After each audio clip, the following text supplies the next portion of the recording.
সমুদ্রের সমুদ্রের পাথর, প্রত্যেকটা পাথরই কেমন জানি খোদাই করা।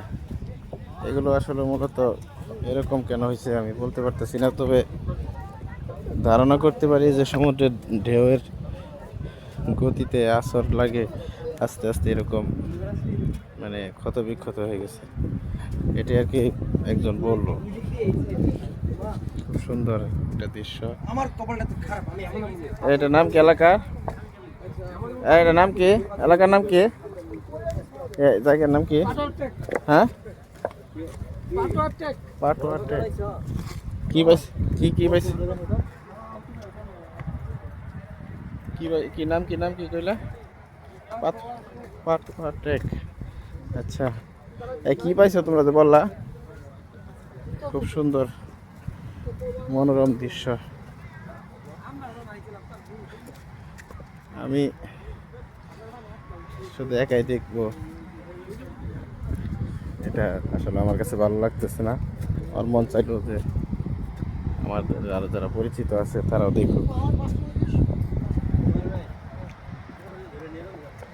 সমুদ্রের গর্জন কত বিশাল, আপনারা যদি কাছ থেকে দেখাইতে পারেন বুঝবেন। সুবহানাল্লাহ, কি সুন্দর মনোরম পরিবেশ। আসলে এইগুলো দৃশ্য কোনো ক্যামেরার দ্বারা মানুষের সামনে আসলে প্রকাশ করা সম্ভব নয়। দেখেন, একদিকে পাহাড়, বিশাল পাহাড়, পাহাড় থেকে নিচেই এই বিশাল বড় বড় পাথরে একটা বিশাল একটা জায়গা জুড়ে পাথরগুলো কিন্তু একটু অন্যরকম।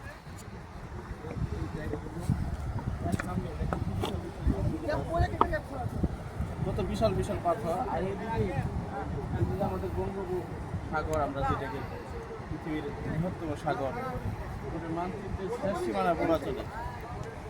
এই সাগরে আমরা একদম কোলে দাঁড়িয়ে আছি। দেখেন সাগরের গর্জনটা কত ভয়ঙ্কর একটা গর্জন। না তো এটা আসলে বলে বা আমরা দেখায় বুঝাইতে পারবো না, সত্যি এসে দেখে যাবে।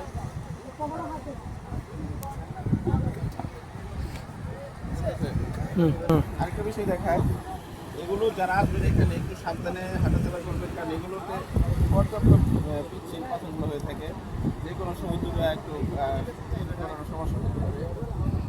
সমুদ্রের গর্জনগুলো আমি আরো কাছে নিয়ে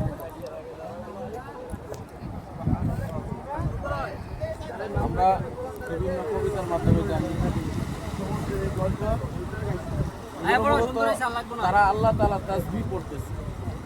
আল্লাহ তাআলার প্রতি মুহূর্তে জিকির আজকারের নিমন্ত্রিত। প্রত্যেকটা মাখলুকই আল্লাহর জিকিরে নিমন্ত্রিত থাকে। আর আমরা সেই সৌন্দর্যকে দেখার জন্য আমাদের সাথে আসছেন আমাদের বিদ্যামান মসজিদের আমি ছোট ভাই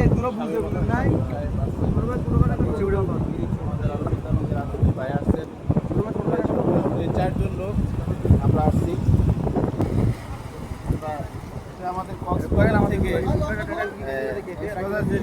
এটা আছে থেকে প্রায় অটো ভাড়া করে 700 টাকা করে অটো ভাড়া করে আমরা এখানে আলহামদুলিল্লাহ খুব দৃশ্য খুব ভালো লাগছে। আপনারাও যদি আসেন ঠিক আছে। এটা দিছি রাজু দিলেন না, অন্য